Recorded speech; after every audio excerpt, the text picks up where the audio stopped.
With companies relying on social media marketing, on-screen presence, especially as a first-time founder, is not only proactive to how you represent yourself, but also your company's mission and values. You really don't need a fancy camera or the newest lights in order to tell a story and market a product.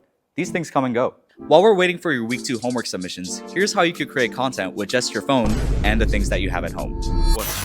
What the f happened to the budget?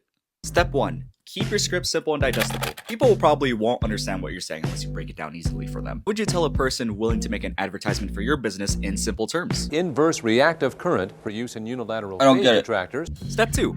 Composition. Now I'm not gonna go into rule of thirds or rule of odds or all these other fucking rules of pee pee poo poo fart monkeys that go into film and photo. For the most part, most vertical content is centered. With that being said, make sure to place your subtitles outside of the zones where you see your descriptions as well as the engagement buttons. I personally like to keep mine in the center or move my subtitles around in order to get the audience hooked. Carlo hates vertical content, makes vertical content anyway. Number 3, and the most important rule of all, be yourself. Being authentic and portraying authenticity in front of the camera is the hardest thing to do. Time we're playing a character of what others want us to be, when in reality, the best character that you could play is yourself. That doesn't mean you should be unhinged entirely. Remember, there's a time and place on what to say and what to do. I think, therefore I am.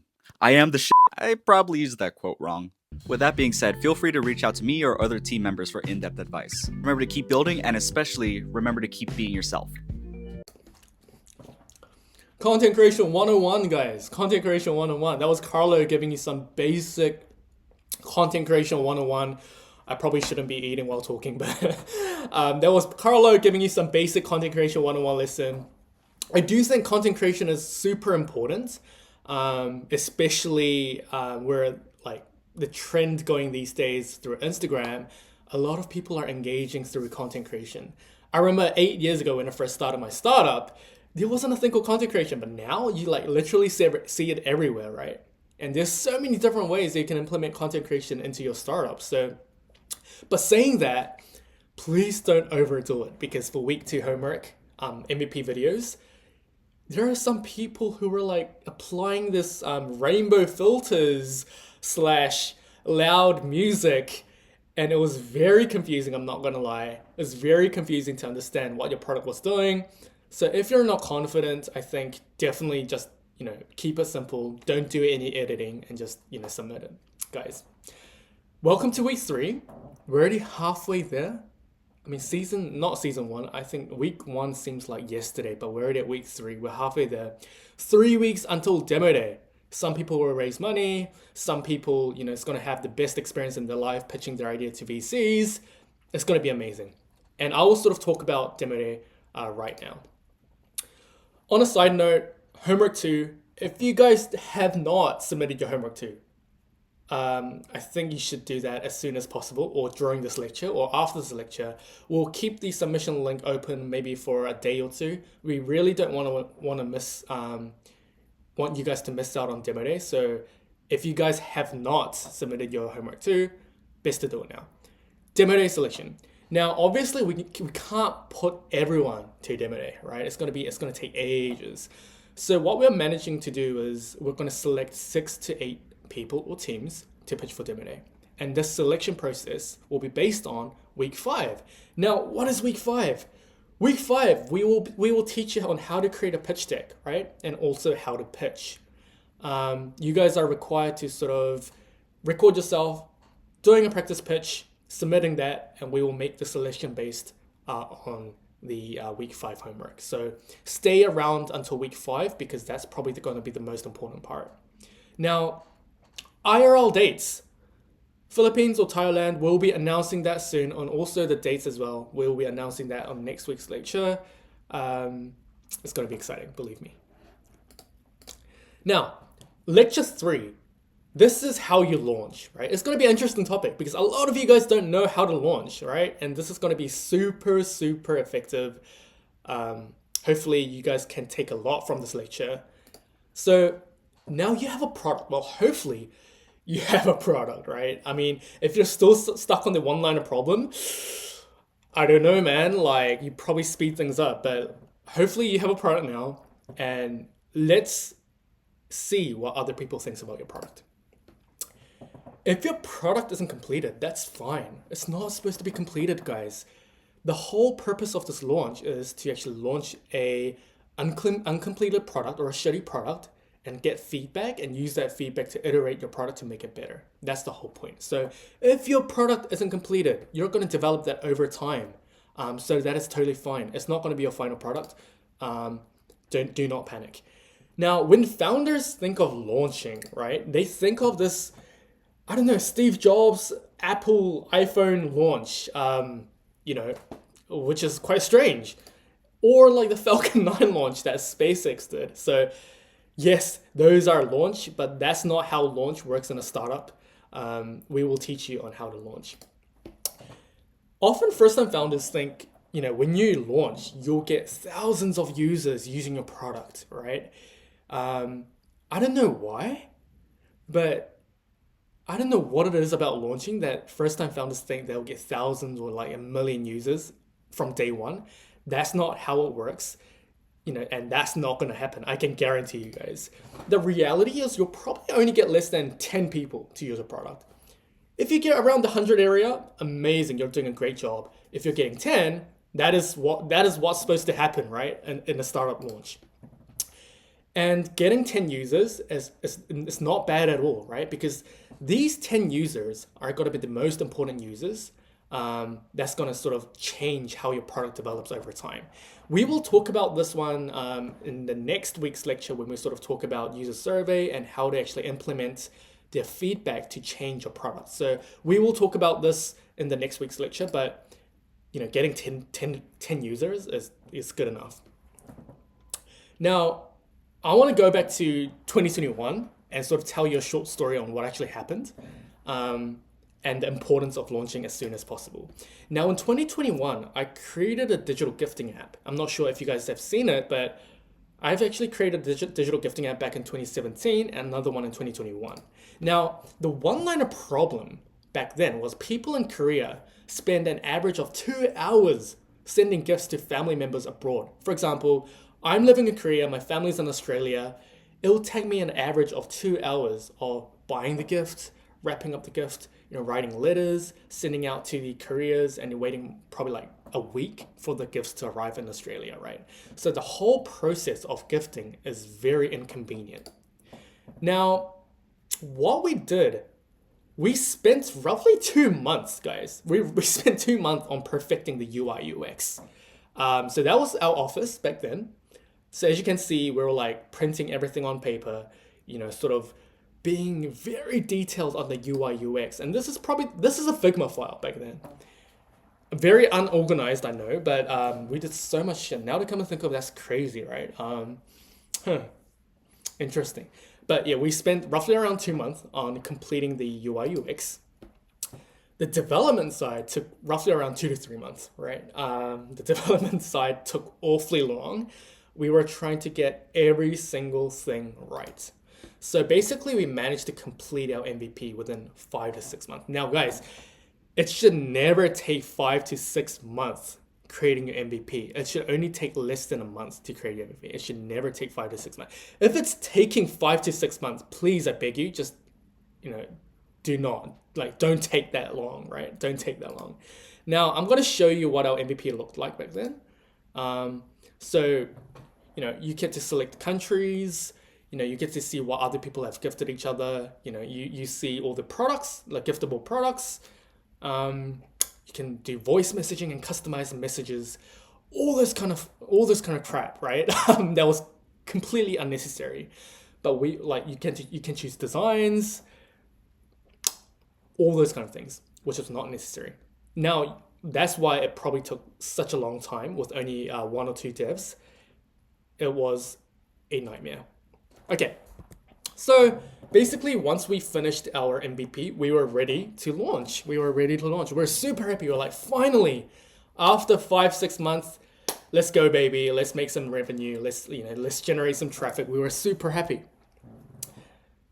Then we're like, what if we add one more feature before we launch? Right? We're like, okay, what if we add this one feature before we launch? The users will love it. The users are going to use this feature. It's going to be a game changer to our app. And that's like the question of death, right? And I'll tell you why. So we started coding again for a month or two, which is crazy. That's our CTO. We were coding day in, day out at his home. After 7-8 months, we still haven't launched, guys. So because of that question, what if we add one more feature? We still haven't launched after 7-8 months. I don't know. And eventually, we ran out of capital and never launched. Guys, during the 7-8 months, so much shit happened, right? You know, there were server fees, we had to pay wages, we had to pay salary. We ran out of capital and we never ever launched that product. The CTO left, the motivation died. We didn't have the same motivation as we were starting the project. And 7-8 months later, things changed so much.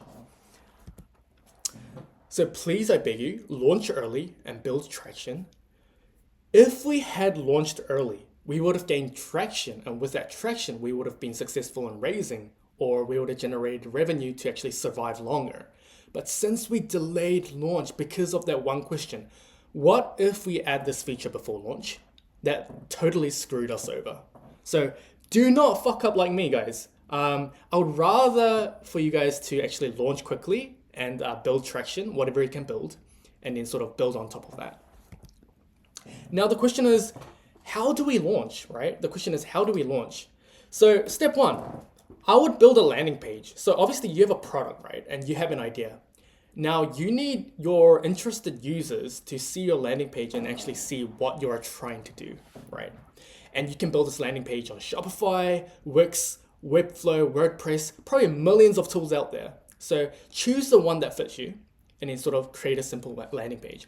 Remember, last week, DoorDash built their landing page within 45 minutes. It should never take more than a week to build your landing page, guys. So build a landing page. Have a call to action, right? So your landing page should be either collecting signups or have the link to your download for your product. Either two of those one things. If your product is pre-product, meaning if your product is non-existent right now or at a very prototype stage, or is not completed, you should be aiming to collect signups. If you have a working product, users should be able to download your product somehow and you sort of test or play around with your product. That should be the focus. Now, that's our zero-based MVP. That was our website, our first ever website from season 2. So as you can see, there's a call to action button at the middle where when people click, they get directed to a Typeform link where they can sign up for the season 2 cohort. So that was our call to action button. Step 2, launching. There are so many places to launch, right? Facebook groups, Product Hunt, Instagram, Reddit. I don't know, there's so many. So you should choose a platform on where you think your launch will work the best. For personally me, I choose Facebook groups because I'm very comfortable with Facebook groups. Every single MVP that I create, I always try to launch from Facebook groups from day one. Guys, for the launch descriptions, I see so many people overdoing their launch description. And this is one of the examples. Hey everyone, after a month of hard work, I'm thrilled to introduce my brand new product. And I'm pretty sure you guys have sort of seen these kind of description on Facebook or whatever. This is a typical example on how not to launch because it is way too long. There are no there's so unnecessary information within this description. You can pretty much reduce it to 50%. I would definitely take out after a month of hard work. No one gives a crap, right? No one gives a shit that you put in hard work. All they care about is the solution that you provide them. Sure, and the product is designed with cutting edge technology. Cut the bull crap, right? No one is interested to sort of hear if your product's going to change the world or anything, right? And I'll give you an example. This is probably the launching description that I use majority of the times. So I am currently solving the problem X for audience X. I've just completed my first product. Let me know if anyone is interested in testing. Sign up with your landing page website or leave a comment down below. Remember guys, you guys submitted week 2 homework. You can even, implement the week 2 homework as a demo video as with your post. keep it very simple and concise, right? Normally, I write less than 50 words per launch description.